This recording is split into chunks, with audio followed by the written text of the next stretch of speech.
અમદાવાદમાં બિનવારસી વાહનોની કરવામાં આવી હરાજી। મકરબા પોલીસ હેડક્વાર્ટર્સે 5 અલગ અલગ પોલીસ સ્ટેશનના 153 વાહન પૈકી 148 ટુ વ્હીલર તેમજ 5 થ્રી વ્હીલર વાહનોની હરાજી કરી। આ હરાજીમાં 48 વેપારીઓએ ભાગ લીધો હતો।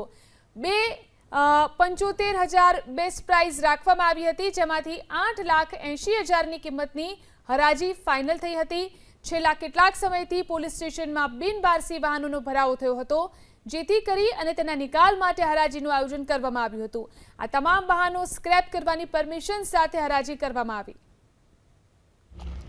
આજરોજ વિરમગામ ડિવિઝનના 5 અલગ અલગ પોલીસ સ્ટેશનના કુલ 153 વાહનો, જે પૈકી 148 ટુ વ્હીલર વાહનો અને 5 થ્રી વ્હીલર વાહનોની હરાજીનું આયોજન કરવામાં આવેલું હતું।